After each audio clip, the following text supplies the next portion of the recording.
Hi everyone, my name is Mary Beth. Welcome to my channel. So today we're going to ask a powerful question for all of us, for the collective. So we're going to ask, how can we contribute to our biggest, most powerful vision or soul's vision, however you want to look at it, whether it be your vision or your soul's vision. How can we start to contribute to making that happen? Like, what are the steps we can take to start contributing to our biggest vision? So we're going to start with the map deck and see what it says. Alrighty. We'll pull three cards. How can we contribute? How can we contribute to our biggest, most powerful vision at this time? How can we contribute to our bigger vision? This is for the collective, please, for the collective. How can we contribute to our bigger vision? For the collective, please. Three cards. Interesting. Okay, yeah, so we get stuck in the mud reversed. So what does that mean? So we'll have to get a clarifier. So what does it mean to become unstuck? So because I understand the meaning of this card, usually what this means is that when you do become stuck, it means that you're now kind of looking where you are, being aware of where you are, understanding, I might be in a dead end here, or maybe I'm not on the right path. And that's okay. I'm just going to brush off the dust, brush off the mud, and step out and start a new path. Okay, so that's the first thing you could do, is just sort of unstuck yourself. Okay, just a little bit of a, maybe we'll do a life coaching on that. Yeah, we'll see. Okay, the next card we have is details. So it's all in the details. So it's almost like you need to detail your path, okay? Meaning, really make sure that you have everything that you could possibly need, like be super prepared for this path. So whatever tools you need, or whatever time you need, or whatever mentors you need, or whatever schooling you need, or whatever it is, make sure you're very meticulous with getting every detail settled on this path. Okay. And then we also have intention reversed, which is interesting. So what I'm getting is that really watch your intentions. Be careful of, because your soul will have a particular intention, and then maybe you, the avatar, will have a particular intention, and it may not match. And when you have a mismatch, it gets a little discombobulated and it gets a little shaky. So just be careful of what your intentions are. Just try to keep it more broad. Don't make it too specific. Like, my intention is to have love, joy, happiness, peace on earth, or whatever it is. And otherwise, you'll block something really good if you're too detailed in your intentions, is what I'm getting. But at the same time, you do want to have details written down, but not when it comes to intentions, because it's reversed, but when it comes to how to get yourself unstuck off the path that you're on and onto a new path. So let's grab some other cards to get a bit more information here. We'll grab this deck and see what it says. We'll grab three cards. What else? Or how else can we contribute to our bigger vision? Three cards for the collective. How else? What do we need to do here? What do we need to do to contribute to our bigger vision for the collective. 3 cards. 3 cards. Okay, so interesting.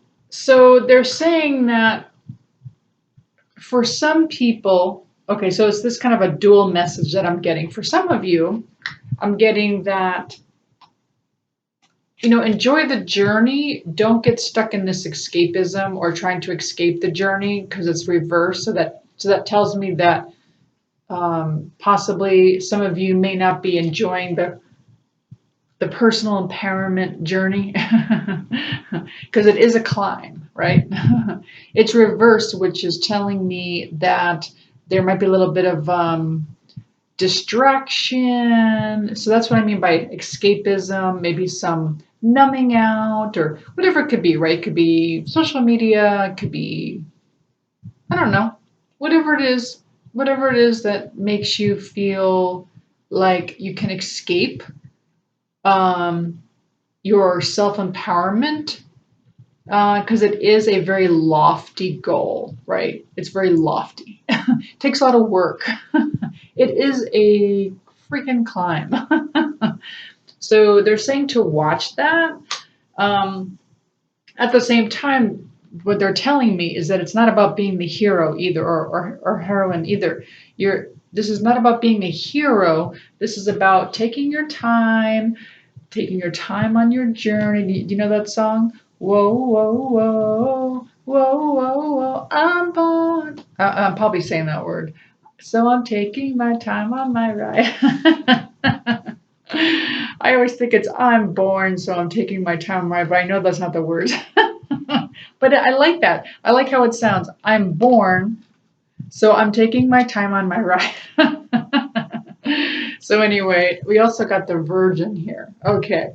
So the Virgin is all about being pure. So what does that mean? It's almost like a very pure relationship with God. This doesn't mean you have to be a virgin, meaning you can't be in oneness with another person in the physical. That's not what this means. This just means that you want that pure relationship with your spirit side.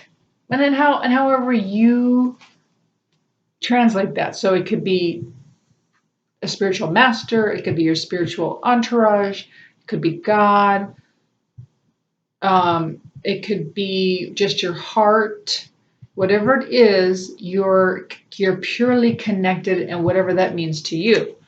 So the shadow attribute is fear of intimate union. So it's interesting.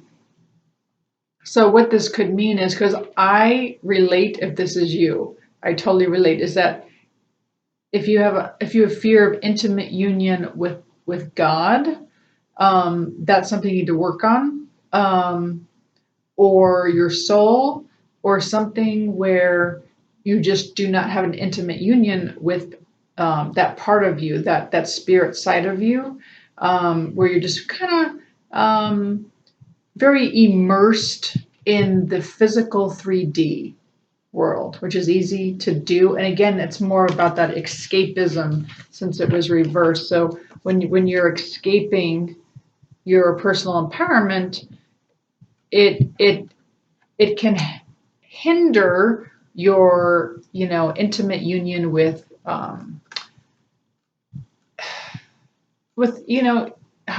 whatever you identify with, okay, as spirit.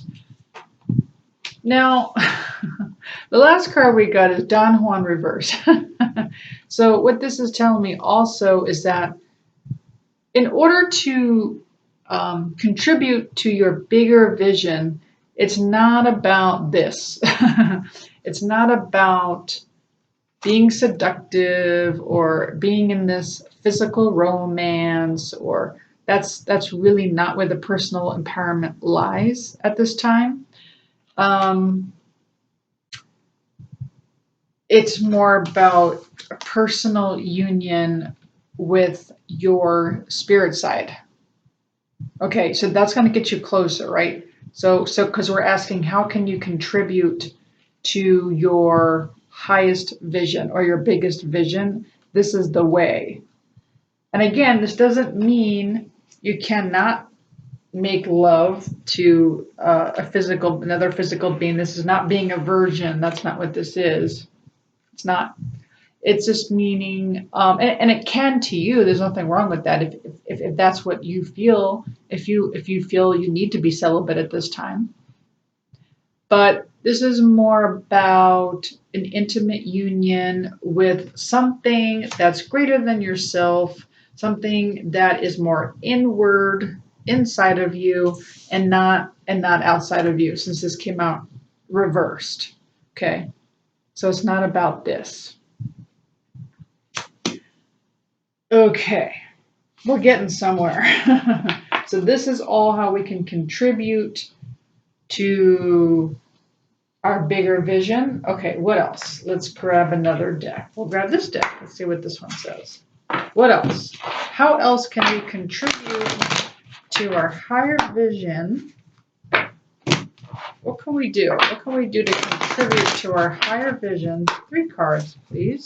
3 cards. What can we do? What can we do to contribute to our higher vision? What can we do? Yep, there it is. Surrender to spirit. There's the confirmation. Okay, so, again, it's not about surrendering to somebody in the physical. It's about surrendering to something that's inside of you. And I always like to tell this little secret that hardly anyone knows, and that is the emotions that you feel they really don't belong to the avatar itself. When I say avatar, the body and the mind, it's actually communication from your soul. And so when you feel these emotions come on, you like to kind of attach it to something, right? You like to attach it to a person, or you like to attach it to a thing, and then you're like, oh, it must be about 111. It must be attached to, I don't know, me and my twin flame, or this sadness must be attached to the fact that I owe money on this bill or something, and we attach it to something. And really, when you really dig deep, you'll find that your soul is not giving you those emotions for any of those reasons. It's a whole different reason. It takes a lot of, patience and a lot of practice to remember that. So when these emotions come over you, sometimes you know, right? Sometimes something happens and boom, you get emotional, and it's like a direct reaction. But when you wake up in the morning and you wake up on the wrong side of the bed, and then you're like, well, why do I feel so emotional? And then you try to, figure it out, and you try to connect it to something for a reason for it. And that's really not the case. It's really more you connecting to spirit and asking them what's going on, what do you need from me? And a lot of times, and if you're one that does tarot or does oracle or somehow talks to your soul in other ways, whether you use a pendulum or whatever tools you use, you will get answers. Nothing that you really thought was the reason why your soul was sad. I'll give you an example. So, for instance, I was feeling sad, and I thought it was because I was mad that I overpaid for something. And I'm just like, oh, this is getting ridiculous, and I'm overpaying for this, and blah, blah, blah. And it was all about like what was wronging me, and what could happen to benefit me. And my soul was like all sad and stuff. And then when I started asking my soul what it was, and I started pulling cards, the answer was that my job was to benefit others instead. And I really was supposed to be thinking about what benefits me, but what benefits others. And so even if overpaying for something was benefiting another person, like that was my guidance, is that you need to, me personally, you need to think about how to benefit others. And once I started like thinking about it, it's like that the sadness went away because my soul was like, oh, she finally got it. My soul was like, oh, how many times do we have to go over this? So anyway, surrendering to spirit and let spirit work through you. So because this is reversed, this is interesting. So this is surrender to inner peace. So this is reverse and and it's also coupled with surrender to effortlessness, right? So it's almost like, well, what they're telling me is kind of strange, right? So it's almost like understand when you don't feel peaceful. Okay, that's good, right? Because we're diving into the shadows, right? See how she's diving when it's upside down? See, she's doing almost like a backflip here. So that's good, right? And you're like, why is that good, Mary Beth? Well, it's good because that's where you do all your learning. So you're diving into the shadows. You're not feeling very peaceful, and that's where the soul starts to create some chaos. And the reason why spirit is creating chaos is because it has something it wants to tell you, and it will create even more chaos until you sit down and say, well, let's figure this out. Why is this happening? What is it that you want me to know? What's going on? What's the next, what's next? What do you need me to learn? And once you start doing that, that's when all of a sudden it becomes more effortless. And then now you're like, oh, this is effortless. It's like, oh, now I understand. I've awakened to what my soul is telling me and what my soul needs. And again, there's lots of ways to do that. A lot of times you could just channel, like if you watch my life coaching channel, I think I do that on Wednesdays, I think. Anyway, as you're writing, it's like stuff comes through and you start channeling and things start coming out and you're like, oh, okay. It just depends on everyone, right? Maybe you enjoy doing cards like I do. There's other ways to get answers from spirit, but it becomes more effortless as you're surrendering to spirit. So that is how you contribute to your bigger vision. Okay, allow yourself to dive, allow yourself to feel the pain. It's not about oh I'm only in peace, I'm only in peace, I'm only in peace. I reject the shadows, or I reject the pain, or because if you do that, it doesn't work. Allow yourself to feel it. Allow yourself to dive. There's nothing wrong with that, because that's when you're going to start. Because once you're in the chaos, you're going to be like, okay, there needs to be some kind of clearing here. There needs to be some kind of meeting of the minds with me and my soul. And and I personally don't like the word surrender, but it's not like giving up. So surrender just means I'm allowing, right? I'm allowing something else to help me where I'm not being stubborn. And then it becomes more effortless, right?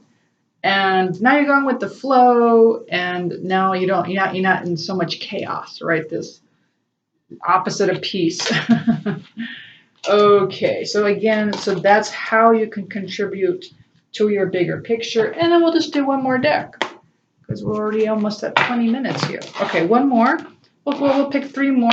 One more. How can we contribute to our bigger vision?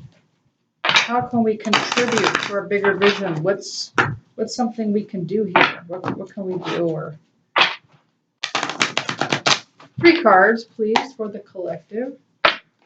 How can we contribute to our bigger vision? That was not a good shuffle.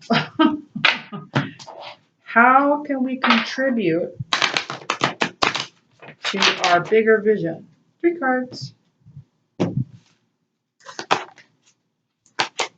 Okay. Interesting. So priorities came out reversed, which I find interesting. So it's almost like what we're prioritizing is not necessarily what we should be prioritizing. There's other things we should be prioritizing. Well, what, Mary Beth? What, pray tell, needs to be prioritized? Well, Tell you what we got here. We got retreat. Prioritize that retreat. It says take a mini retreat. Listen to the voice of your soul. Another confirmation right there. Whoops. Yeah. So listening to your soul. That's the only way, because if you're constantly working on your priorities and you're constantly doing and running from thing to thing and chore to chore and getting stuff off your list, that's all great and everything, but it's really not going to get you to your bigger vision. What's going to get you to your bigger vision is this mini retreat for yourself. And then and I actually do this every weekend. I'm very lucky to be able to have alone time on weekends where I can literally go within and talk to my soul, and I have long conversations. Not gonna lie, and I come out of it like, say what? I come out of my conversations like, okay, I did not know that was going to be a thing. Okay, and then we have reconsider a commitment. Okay, so it's like this is about choice. You have the right to change your mind. So think about that. Maybe you made a commitment and they're asking you to maybe reconsider this commitment. Whatever that, and something's going to hit your brain as to what you think. And what they're saying is maybe whatever this commitment is that you made, and also priorities is reversed. So maybe don't make this a priority. Okay. And instead make the commitment to retreat within yourself. This is, I think it's a pretty impactful reading of the same thing. Saying the same thing over and over again is turn to spirit, and that's what's going to contribute to your bigger vision. I think they really impounded this how by a lot. Well, I do hope you enjoyed this reading. If you did, please like, share, subscribe, hit the notification button. Thank you so much for joining me, and have a great rest of your day. Bye, everyone.